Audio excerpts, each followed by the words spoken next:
Hello, everybody, and welcome to Season 2, Episode 1 of the Awaken Together podcast. I'm Kat. I'm Jenn. And today we are going to do a little catch up with you. It's a new year, it's 2022, and then we're going to get into some real soul level conversations about the power of the collective. Yes, we are. Yes, it's going to be a good one. So to give you a little insight into my life, the past month or so has been a really great time for reflection for me personally. I've been doing some grounding and considering all that I was building in 2021 with my business, with aligning my life into one that feels really aligned with my purpose. That was my year for 2021 was aligned. And now heading into this new year of 2022, I've set my word for the year as rooted. Have some big things in the works. Yeah. I like it. I have a new job coming up down the line, which Jenn and I can't wait to tell you about that. Yes. We are going to be officially co-workers. How funny. If you listen, you know our synchronicities already. This is just meant to be. It's amazing. I'm so excited. So we're going to be co-workers. Kyle and I are looking to buy a house in the next 3 months. And just grounding into everything that I've been building with my health coaching practice, with retreats, and some more joint efforts with Catalyst Living and Sensible Wellness. Yeah. So that's me. I want to turn it over to you, Jenn.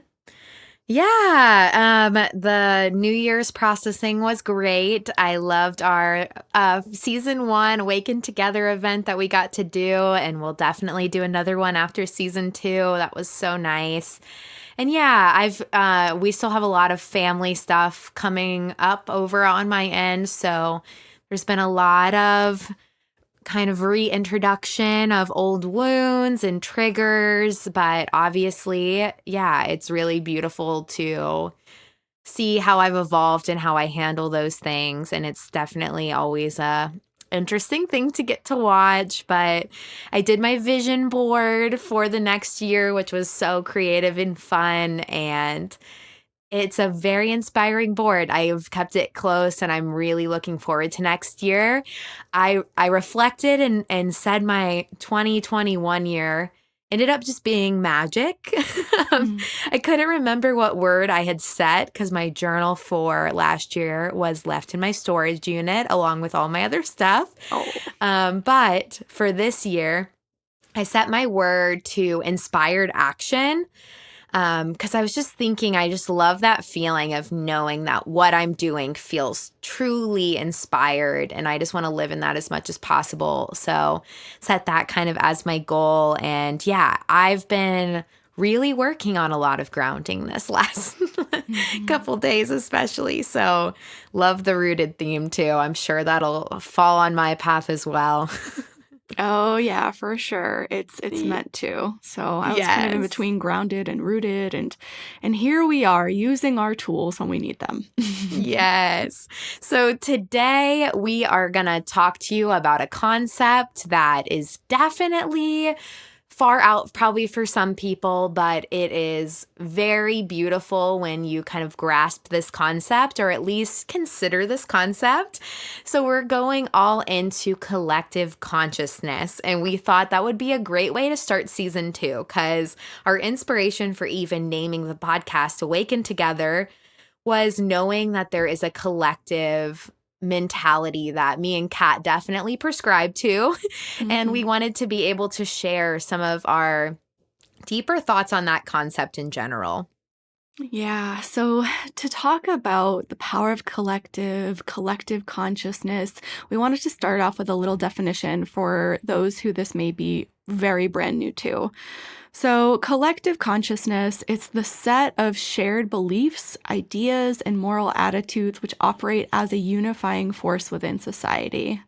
So for all of my empaths, raise your hand. Hand is raised. Yeah, I know, right?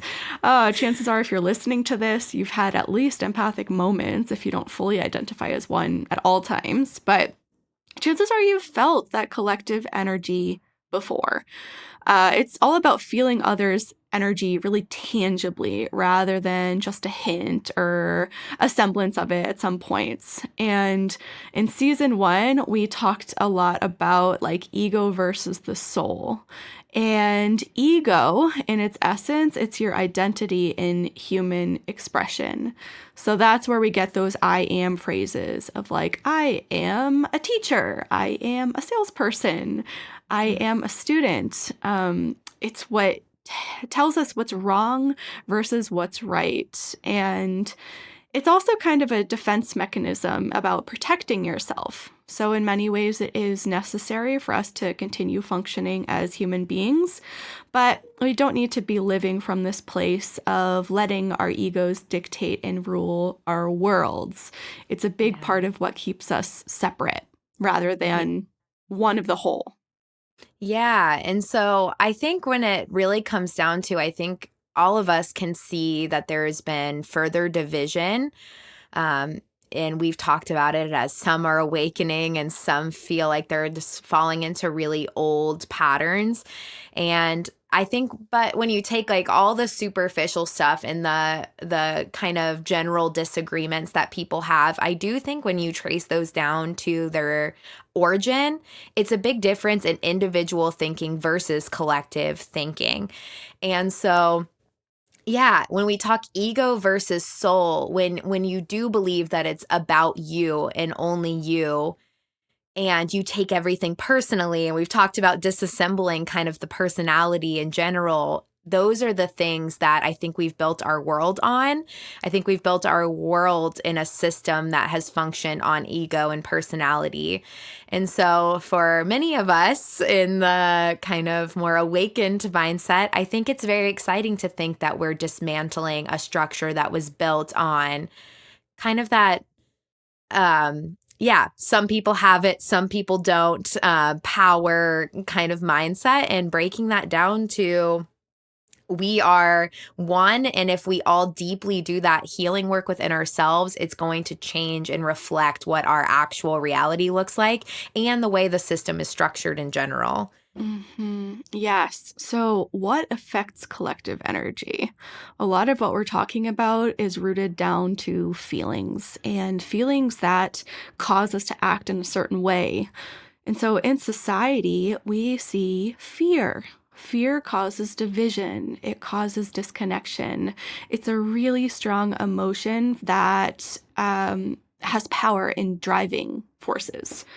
It Hmm. can be used for good in some ways when it's not just fear alone, but it's actually paired with here's what we do about it, here's how we help each other. But we do see fear used as a tactic by toxic leadership, by politics sometimes, to gain that power and further divide, and kind of increase the ego and the need for it and the desire to protect yourself as an individual rather than thinking about your neighbor and how this affects us as a whole. We've seen that a lot, like with global Yeah. events, the pandemic, right? Yeah, and I think if we look through history, there's been individuals that have been able to stand out to create larger movements, and some of that has been done in the name of ego, and some of it has been done in the name of love, so or fear, or looking back and forth. So I think you can definitely pinpoint the power of one person standing in their beliefs and being able to shift the mindset of a lot of people around. We talked about it a little bit in our regulation, nervous system regulation, talking about groups of people it's that group think mentality. And you can think of it somewhat from a psychology point, or you can look at it even from a energetic standpoint, or even they've been able to prove physical links in groups coming together with similar intention. But when we trace that down, it can, the soil that is built on can still be done out of fear. So if a entire group is coming together in the name of everything is wrong and we have to fight, and there's this kind of maybe like mindset of we're in danger, maybe that group doesn't end up creating as much of the change as they want. And that is what, we're hoping to do in the kind of spiritual community, is I think remind people of this greater flow state, this greater belief that if we all deeply love ourselves, we can reflect that love, and that changes can occur without even having to be something we necessarily fight through. But when we're standing in our own truth and power, and that's rooted in love, that can also have just as much significance and lead to just as much change. One of the things we were talking about when we were planning for this episode is, I think one of the scariest things when you start talking collective mentality is it can sound very scary if you look at some of your maybe more dysfunctional people in the family that you've removed yourself from, or you think of individuals that maybe you would have labeled as toxic, or I don't want anything to do with them. And then when you're talking collective and that we are all one, it's very scary to lump yourselves up with some of the people you've labeled as, being completely different and opposite to you. So to address a little bit of that, I love the book, The Seat of the Soul. I've talked about this book before on our podcast, but I really think when we zoom out from the individual and you get that mindset anyway, you see that someone's toxic behavior is so much more than who they are as a person, but it's zooming out to kind of that dysfunction that we've created in society anyway. And maybe they are a side effect of that disconnected society versus they are so intentionally trying to be the worst person. They could have prescribed a lot more to deeper collective insanity in a way. Does that make sense, Kat? It does. Yes, absolutely. We can kind of, instead of feeling this responsibility of like, man, we all have to rise as a collective, but look at all these people that are holding me down and holding society down. I love what you're saying, Jen, of like shifting that perception of, rather than I need to disconnect from all of these people, there is something to setting boundaries and that's important. But seeing them as from that lens of love and compassion, as they are victims of their dysfunctional environment. And how can I tap into my place of love and centeredness and just show up as the best version of me? And hopefully that can inspire someone else to be vulnerable enough to do that themselves and show that it's okay. Because when we show up as being the most rooted, plugged in versions of ourselves, leading from that place of compassion, then we inspire others to do that too. So rather than just avoiding the areas of people that maybe you have a hard time with, try to just see them from that different lens. And of course, keep your boundaries sturdy and steady, but just shifting that viewpoint can bring a lot of peace for me. Yeah, because when you're sending hate their way because of all of the things they've done wrong, you're affecting your own energetic body as well. When you can zoom out, even if there's a long list of personal things that person has done to affect you negatively, if you zoom out and see it as being a side effect of something deeper, you also then are viewing them with more softness, and that doesn't take as much of your own energy reserve either. So it's that it's bringing it back to forgiveness and the significance of forgiveness. It's just a different charge that you're giving other people then. So I think whatever perspectives you can gather that send softness to people that maybe think opposite than you, or are still kind of stuck in mindsets that you can see are toxic, if you can find a way to view them where you're extending more love and light, it really does not only shift how much of your own valuable energy you're expending on trying to not like that person, but you're also then letting them meet some light. So it's a beautiful way to think, for sure. Yeah, and there's a wisdom there, right? 100%. And we were talking about that too. believing that we're a part of something bigger, like one collective, maybe moving forward wheel in some way.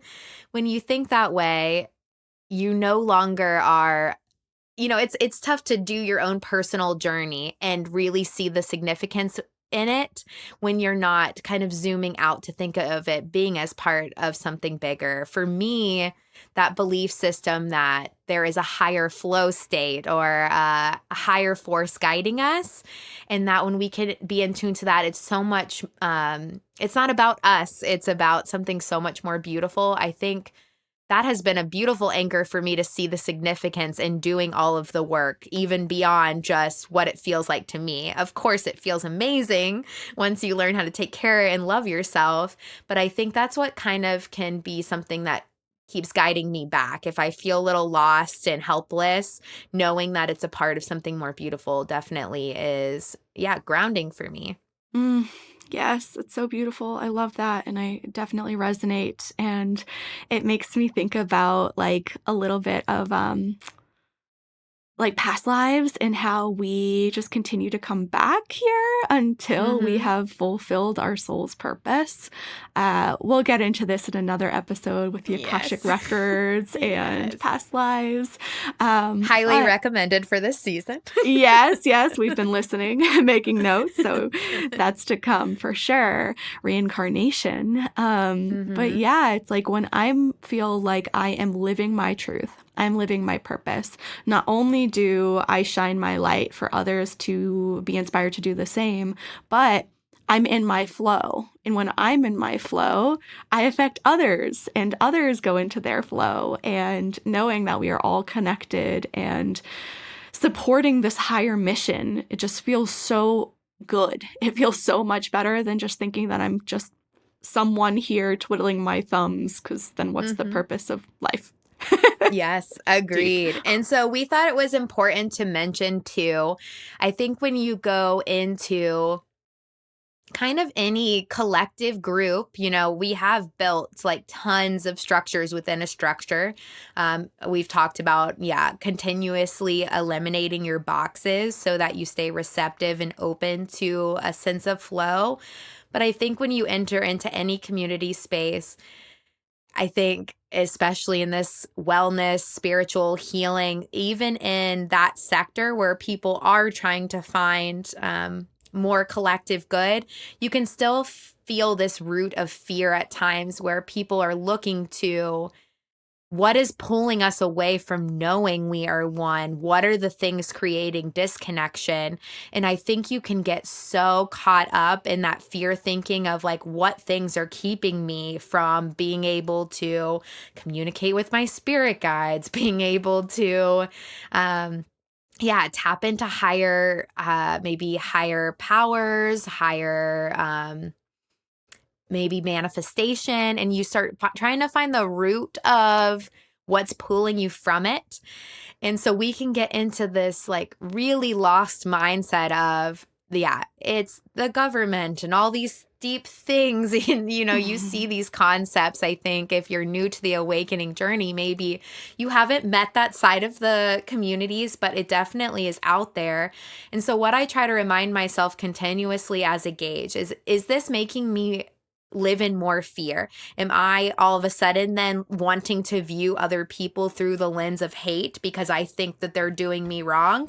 Because then that's, if you recognize from the conversation, all that's doing is bringing ego back in. I need to find who's doing something wrong. I need to find someone to blame.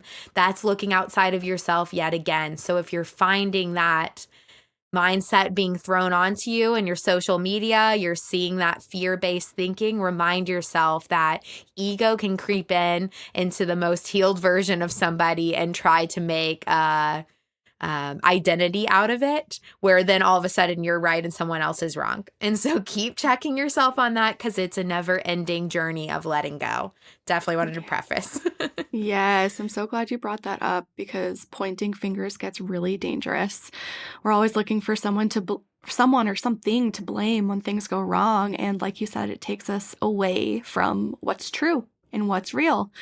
So let's talk about like fear, love, and hate for a second, because these are some of the most powerful emotions that do drive behavior. We touched on a little bit before, but I really like to come back to that ideology that hate is just the other side of the same coin of love. And we need to be really passionate and care about something in order to quote unquote hate it. And so I think coming back to that of like, we all just care so much. We all just care. And what a beautiful like way to level with someone is, even if you see differently, like vax versus anti-vax, division, extreme opposition, it's like the beauty that we care. We care, and we all, at the end of the day, want the same things. And Aristotle, in his work Politics, he referenced this. He said it as wisdom of the crowd. And so I just love this whole, thought that forever, for so long, people have known that groupthink, herd mentality, the wisdom of getting more minds together is more powerful than just being siloed.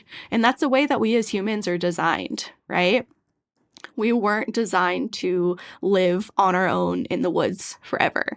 We were brought up in tribes, if you trace our lineage all the way back, and even when we consider child rearing, like we were brought up in tribes of aunts and uncles and cousins. And so it's no wonder sometimes we can feel a little isolated when that's no longer the case and we live in our homes and sometimes far away from people. So just returning to this idea of like, this is what's true. This is what's meant to be. We are actually better together, and together we can uplift each other. Yeah. And that is definitely the way we structure society, is that you're out for yourself. You need to, that, our whole entire society is set up for just like your own household. We very much lost that community link. And I do think that's the lingering loneliness a lot of us feel, is that it is supposed to be more than that.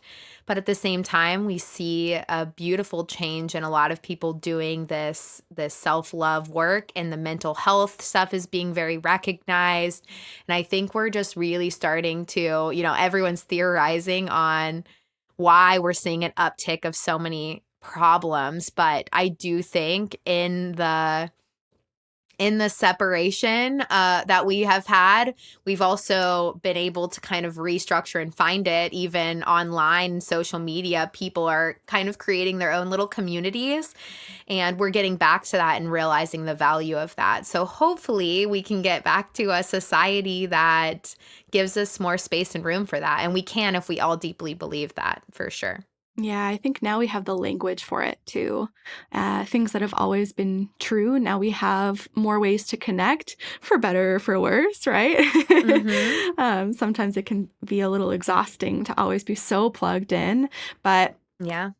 when we take away the comparison and just trust that, yeah, we're all brothers and sisters here as an integral part of the whole of existence. Like, whoa, that changes the whole energy of it. Definitely does. Little perspective change, 100%. Yeah, so we wanted to talk about some of the just overall positives now that you have some context of the kind of what it all looks like, what it all can feel like.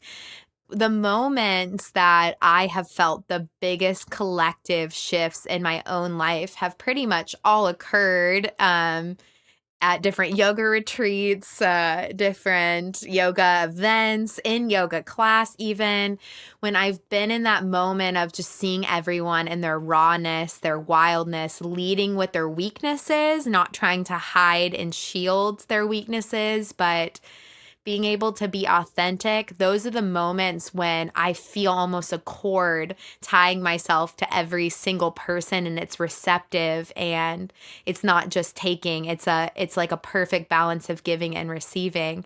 I'd love to hear, Kat, some of the moments you felt that real collective mentality.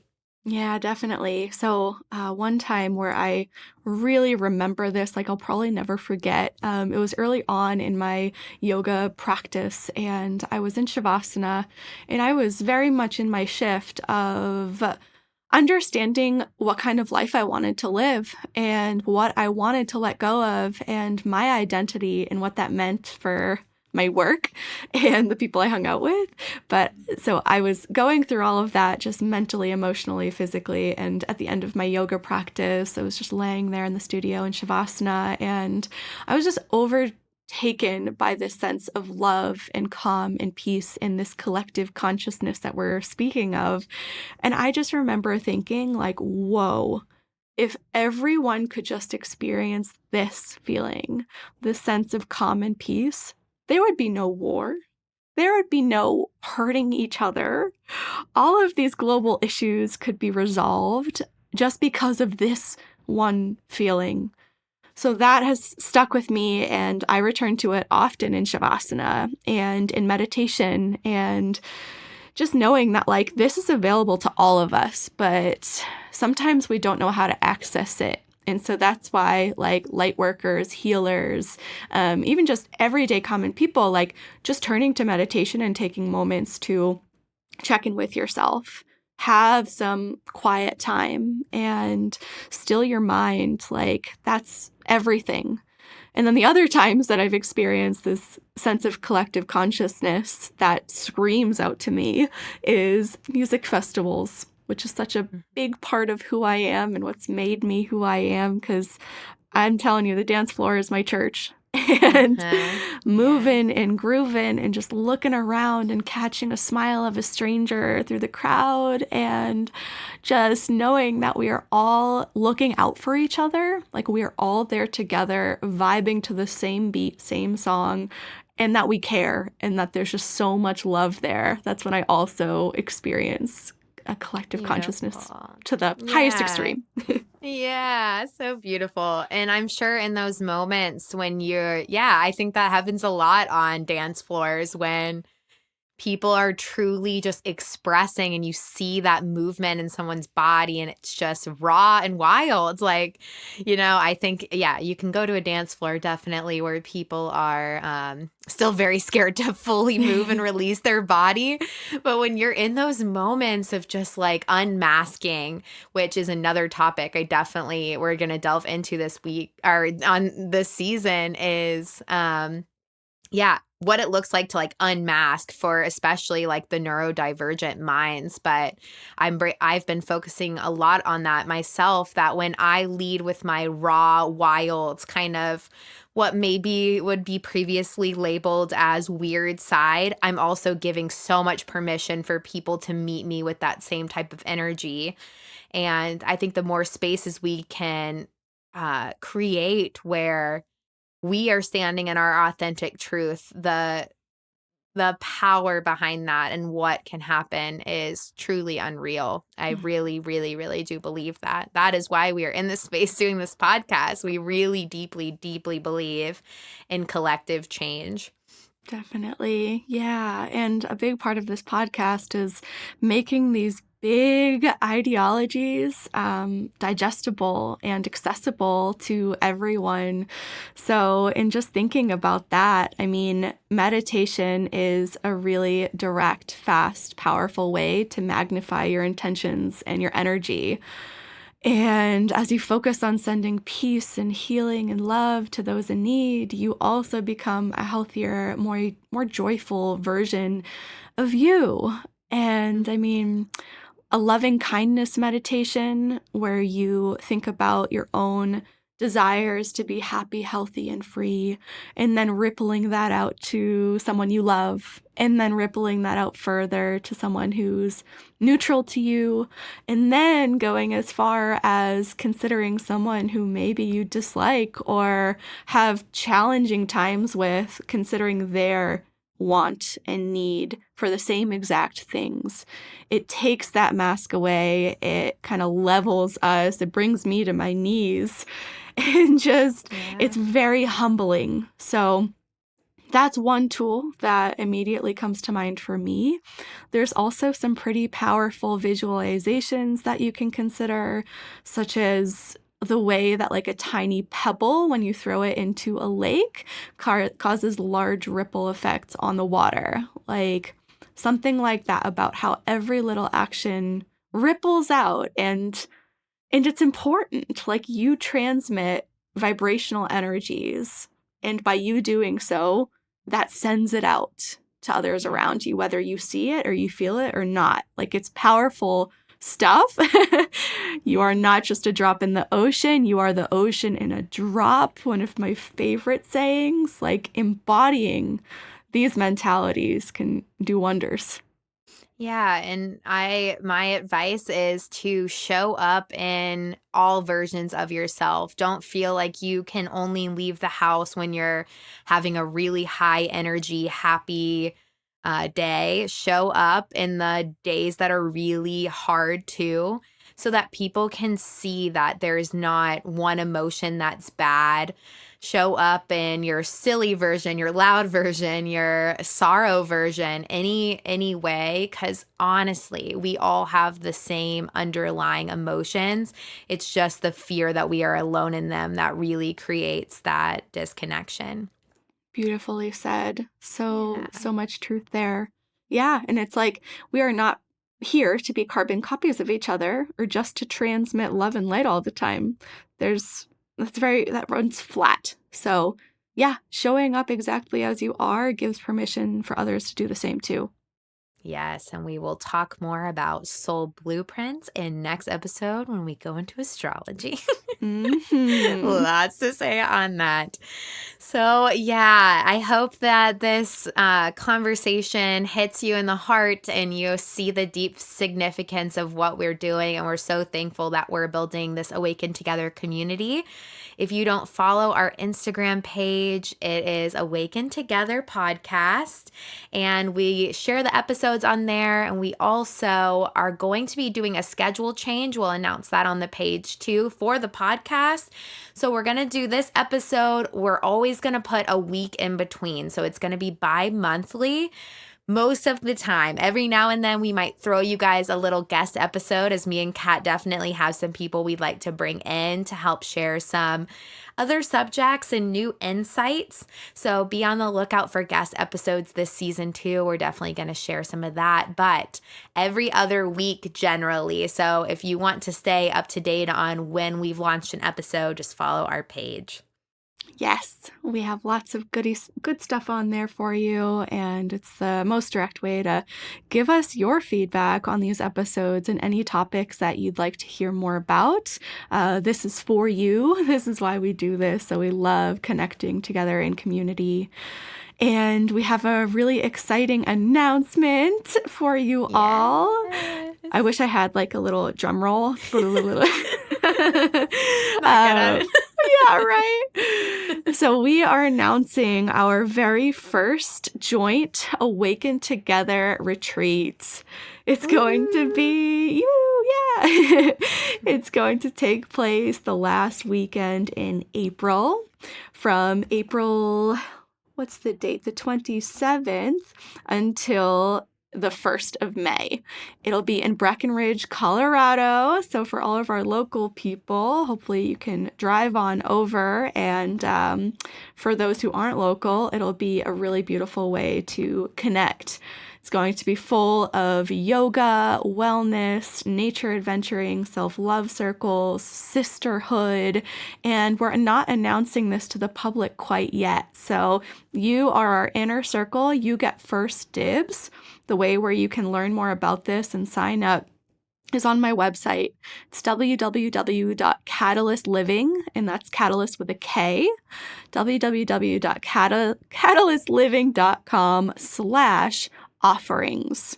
And you can read all about it right there. Let us know what questions you have on Instagram. And if we don't fill our limited 10 spots, then we will be going public with this. But there's a lot of interest, so we're stoked about it. It's going to be really special. I'm so excited. Me too. All right. Well, we thank you guys for joining us, and we will see you next week. Goodbye, Kat. Goodbye. Happy New Year again. You too. Bye.